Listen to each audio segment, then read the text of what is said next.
Yo, what is up, my friends? It's your boy Steve from Straight Fire Picks. We're back with your best bets for the NFL here on week number 9 on Sunday, November 2nd, 2025. This is going to be for the 1 and the 4 o'clock games. You get your player props, spreads, totals, predictions, parlays, as always. Let's lock in and have a great week 9 in the NFL.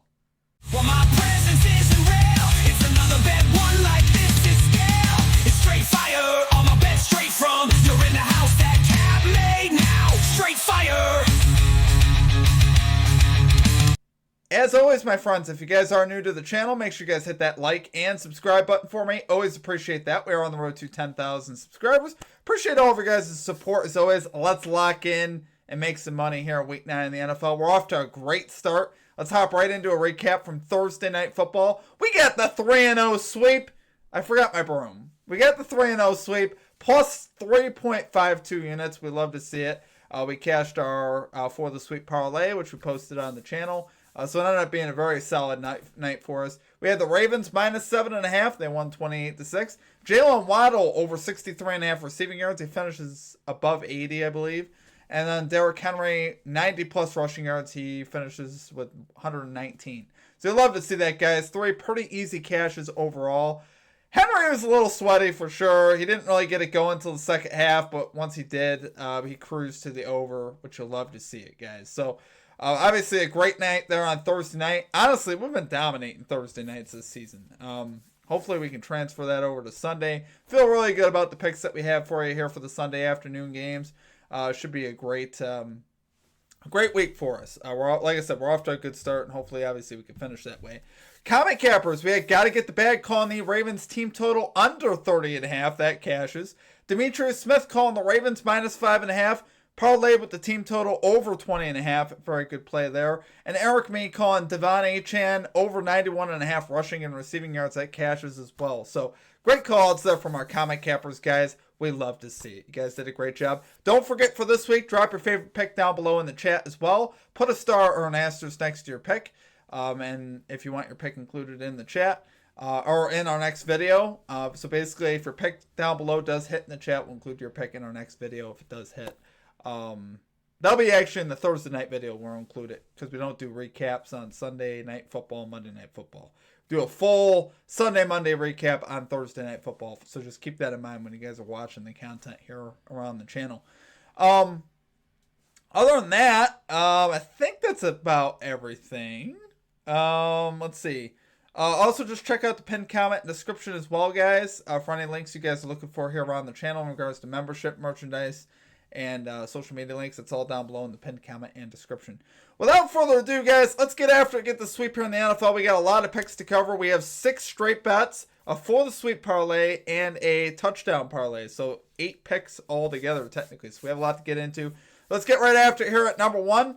We got the Indianapolis Colts minus 3 spread here versus the Pittsburgh Steelers. Minus 115 odds on MGM. I think this is crazy, in my personal opinion. Risking unit on this one. The Colts, guys, 6th in the NFL in points per game allowed. Their defense has been playing solid. That's just the icing on the cake because their offense has been the main piece of pie. Their offense is 1st in points per game with 33.8 points per game. You guys know how good Danny Jones has played this season. You know how good Jonathan Taylor's been. Jonathan Taylor's got like 4 games with 3 rushing touchdowns, which is wild.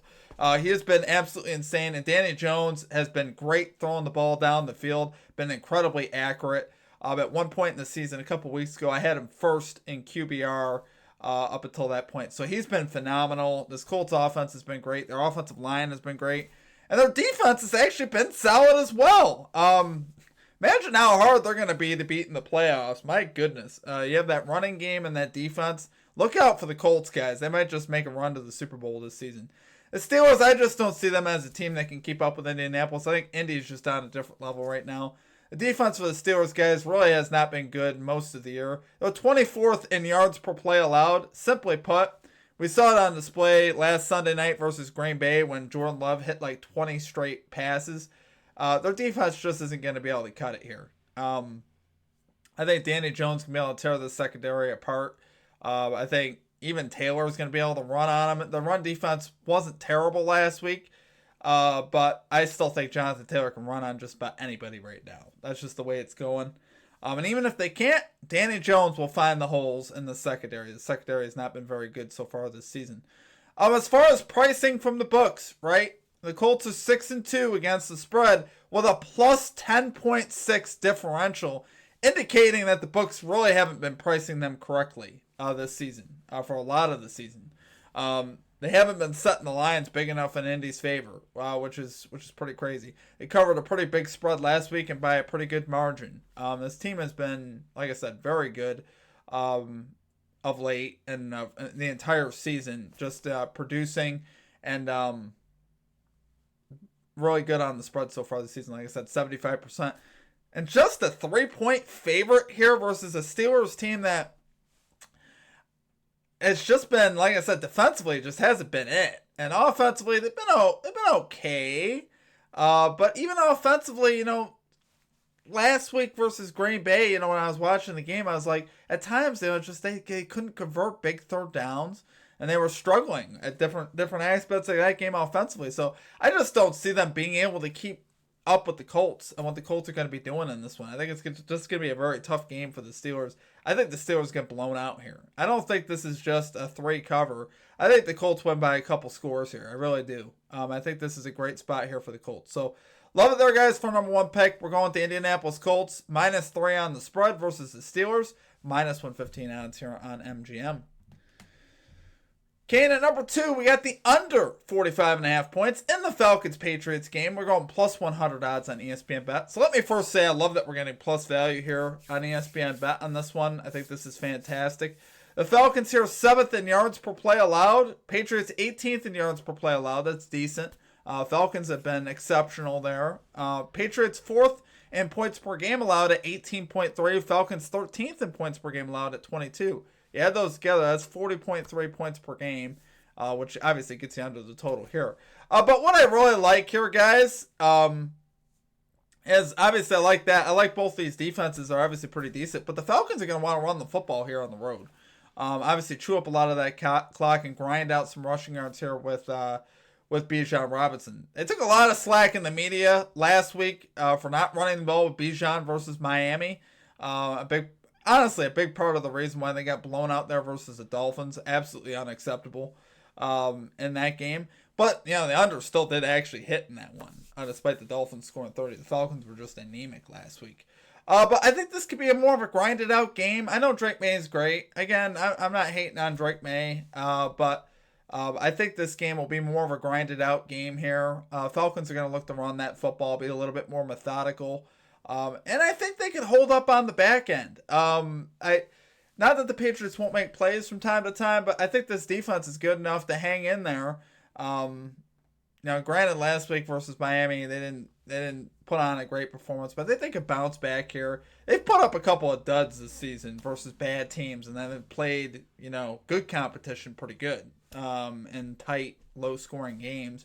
Like versus San Francisco, versus Minnesota early on in the season when we took the Falcons spread there. So I think they can hang around here. And I think we can keep this game low scoring. I don't see this getting crazy. And 45.5 is a pretty relatively high number, I think, for this one. I think it's just set a little too high. You look at Falcons games, 5-1-1 to the under this season with a negative 6.6 point differential. That's pretty good. That's number 1 on that side there for the Falcons to the under. Would you like seeing that? Patriots games 4-4 to the under with a plus 1.3 differential. So not bad there as well. It's not like, they light it up every single game.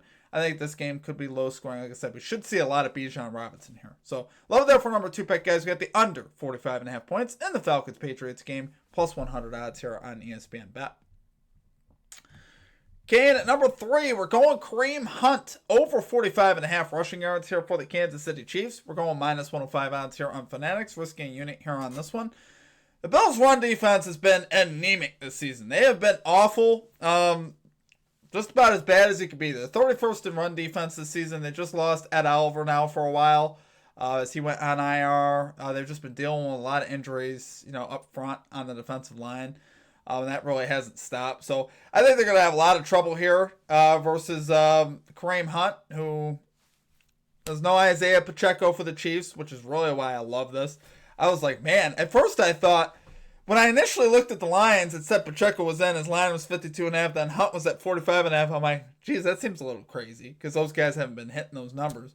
And I saw Pacheco was out. I'm like, man, 45.5 on Kareem Hunt. Sign me up. This guy's been running the ball pretty well the last few weeks, particularly there versus Jacksonville. He had a great game there. But he's going to obviously get a lot more carries here. You should see a lot of volume for him. Last season, without Isaiah Pacheco in the lineup, with it just being Kareem Hunt, 7 of 8 games he hit the over, and he averaged 72 yards per game. And honestly, I've watched Kareem Hunt run the last couple weeks. He's looked pretty good.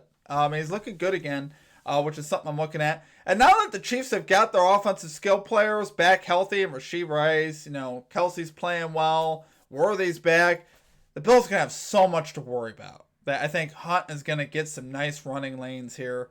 And the Chiefs are going to want to run the ball in that environment. To kind of, calm that crowd down. So the Bills can't just rush the passer. But I think, like I said, I think Hunt is going to find some holes here in this Bills run defense. They've been just so bad this season. It's hard for me to imagine that they're able to hold this down. Like I said, we'll see what happens. But this is a very manageable line too. We're not asking the guy to go for 90. We're asking for I'm projecting Hunt to get, 10 to 13 carries. If you get that, he's got to average around 3.5, 4 yards a carry? We can make that happen versus this Bills defense. They're allowing 5.5 yards per carry this season. One of the worst in all of football. So I just don't have any confidence in this run defense right now. I think Kareem Hunt will be able to run on them. And like I said, the Bills are just going to have so much to worry about. Kelsey, Rashee Rice, Worthy, even Juju Smith-Schuster, even some of these other guys are good. They don't really have many holes. Marquise Brown. And now you got, like I said, Kareem Hunt is kind of the last guy you sometimes think about, but he's, like I said, he's still got some boost in those legs. So, love it there for number 3 pick, guys. We got Kareem Hunt over 45.5 rushing yards here for the Kansas City Chiefs. Minus 105 odds here on Fanatics. Okay, to number 4, we got R.J. Harvey under 31.5 rushing and receiving yards here for the Denver Broncos. We're going minus 112 odds here on FanDuel. I'm going to be honest, we're risking a unit on this one.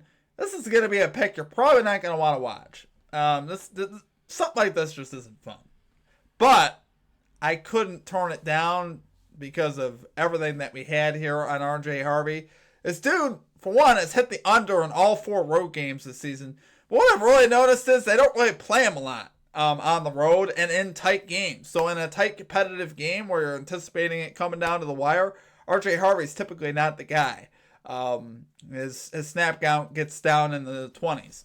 So the only games he's hit the overs is in either blowouts or versus bad competition. They played the Titans in week 1. He got some good snaps in that one as a rookie. I ended up hitting the over there. Hit the over versus the Bengals in a blowout, and hit the over versus the Cowboys in a blowout. And I should say, all 3 of those defenses are also awful. So you got to consider that as well. This is easily going to be his toughest matchup of the season. And the Texans have been so stingy defensively. I just don't see... If Harvey hits an over, it's almost like he has to hit a huge play. Because he's not going to get a lot of touches. So he's still not at a point, and even in the season now, where I see him getting a ton of touches here in this particular matchup as a rookie. Sean Payton just hasn't been going to him. So I think that continues. I think he stays under here. Like I said, the Texans are so tough. They're 5th in the NFL in rushing and receiving yards allowed to running backs. So you love to see that. Like I said, unless this somehow turns into a blowout, I don't see Harvey getting a high snap count here. Like I said, with the opportunities that I would get, this Texas defense locks it down. They're very good up front, and I think they can take care of business here. So, love it there for number 4 pick, guys. We got R.J. Harvey under 31.5 rushing and receiving yards here for the Denver Broncos. Minus 112 odds here on FanDuel.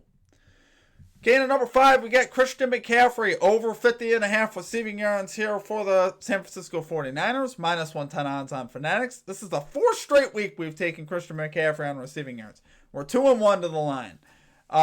Last week when we missed by a yard. I believe we have it over 43.5 last week. He finished with 43. I still think this line is incredibly playable. I think you have to play it given the volume that he gets, and nothing's really changed. It looks like it's going to be Mac Jones starting once again here for the 49ers. And even if it was Brock Purdy, I'm fine with that as well. Christian McCaffrey McCaffrey over in 7 of 8 games this season. But what I'm really focused on is the targets. Averaging 9.3 targets per game. Still got 6 last week versus the Texans. And we took that last week knowing it was a very tough matchup. And it was. He made one big play and almost got us there. But the targets, we kind of just said because of the targets, you got to take this guy. 6 targets is still good for a line like this. So he's going to get, I think, more than that. I think he'll get 8 to 10 targets here versus the Giants. They should use him quite a bit. Giants are 16th in receiving yards allowed to running back, so they could certainly give up some to a guy like McCaffrey. This defense has had their fair share of problems this season. PropStat Cash has him for a +3 projection, so they do have him going over. Like I said, we narrowly missed on him last week. I really thought we were going to get that one there at the end. They got the ball back, and he was sitting at 43. And I thought they were going to play back and give McCaffrey a free catch. That didn't happen. But in either case, like I said, McCaffrey's been cashing. I got to take him at least one more time here. I think this line is still set a little too low. I think this should be closer to 60. I still feel that way. And like I said, Ayuk and Pearsall will continue to be out here. Should leave some more opportunities on the table here for CMC. So low there for number 5 pick, guys. We get Christian McCaffrey over 50.5 receiving yards here for the San Francisco 49ers. -110 odds here on Fanatics. Okay, and finally at number 6, we got Aaron Jones. Over 15.5 receiving yards here for the Minnesota Vikings. Yeah, +100 odds on Fanatics. Risking a unit here. Let me say there are so many reasons why I like this bet. There's so many things in my head that are just churning on this one. For one, we're getting great line value on Jones. When do you usually see Aaron Jones' receiving lines at 15.5? Normally, they're in the low 20s from what I've looked at over the last few years. You're getting this at 15.5, and he's just coming back. He's coming off of a season-high 4 targets last week. For what it's worth, I think you could easily see more this week with the rookie J.J. McCarthy getting in there now. You know what rookie quarterbacks like to do? Sometimes they like to check it down. Sometimes they like to throw those underneath passes to the tight ends and to the running backs. I think this is going to be a good spot for it. Especially as he's feeling this game out. You could see some short throws here to Jones. And Jones is definitely a guy, obviously, that can make you miss in the open field. He is back now. He's going to get reintegrated into this offense. And I think he's going to make a difference here, especially in the receiving game. He's cashed in 5 of his last 6 games versus the Lions to this line. So I like seeing that. 2 of 3 so far on the season. He did cash, I believe, on the hook last week. Or it might be technically 1 out of 3 because I did boost this up 1 yard. He finished, I believe, with 15 or 16 last week. It was close to the number in either case. But I think Jones, for one, like I said, there's a negative game script here as well. So you got to also consider that. They're likely going to be playing from behind. So Jones' usage would go way up if they're down a couple of scores. Obviously, if you're going to have a pass catcher in there, it's going to be Jordan Mason or Aaron Jones. It's going to be Aaron Jones. Aaron Jones is obviously a fantastic receiver, and I think he's going to get some good looks here versus the Lions. And like I said, with the rookie McCarthy, even early in the game, I like him going to Jones, just trying to feel things out and get some rhythm. You definitely could see Jones' usage there in this matchup here against the Lions. And he's also, like I said, he's coming off a season high last week, 4 targets, even in that game. I think we're going to see some more good targets here for Aaron Jones. I anticipate him cashing. So, low there for number 6 pick, guys. We got Aaron Jones over 15.5 receiving yards here from the Minnesota Vikings. +100 odds here on Fanatics. And then for the Sweep Parlay, valued at +46.69 odds on Fanatics. Risking a 1/10 of a unit here. Obviously love this, guys. All 6 picks put together. The only difference is RJ Harvey by 1 yard, I believe. On Fanatics, it's at 30.5. There's nothing I can really do about that. They won't let me adjust that line up at all. Like I said, on FanDuel, though, it is 31.5. So take it there. Take your straights. Like I said, always take your best value on your straights. And then, for the parlay, we could ship this on the parlay. We're only putting a 1/10 of a unit on it. So, and then our anytime touchdown parlay. This has become one of my favorite parlays of the week because we've had great success with these overall. We got 3 guys to score a touchdown. 1/10 of a unit, +1940 odds on Fanatics. Jordan Addison, anytime touchdown for the Vikings. 2 for 3 over his last 3 games. He's gotten a lot of red zone looks, which I love. And the Lions are 31st DVP in touchdowns allowed to receivers. Obviously, he's not the prime guy, so he kind of doesn't garner all that attention, which I like. Sam Laporta, anytime touchdown. Touchdown in 2 of his last 3 games. Vikings 24th DVP in touchdowns allowed to tight ends. Tyler Warren, anytime touchdown. Touchdown in 4 of his last 5 games. Steelers 31st DVP in touchdowns allowed to tight ends. I think he finds his way into the end zone. Love it there for anytime touchdown parlay, valued plus 1940 odds on Fanatics. All right, guys, that's going to do it for our picks. If you guys enjoyed the content, as always, make sure you guys hit that like and subscribe button for me. Always appreciate that. We are on the road to 10,000 subscribers. Appreciate all of your guys' support, as always. Let's lock in and have a great week 9 in the NFL. Check out all of our other content here at the channel. We got NBA videos. We got other NFL videos live as well, where we cover the spreads and totals for every single game. I'll have that video here pinned at the end of this this video as well. If you guys want to check that out. Outside of that, drop your favorite pick below. That will do it for me. I hope you guys have a great rest of your day, great rest of your week. We'll catch you guys all next time. Peace out.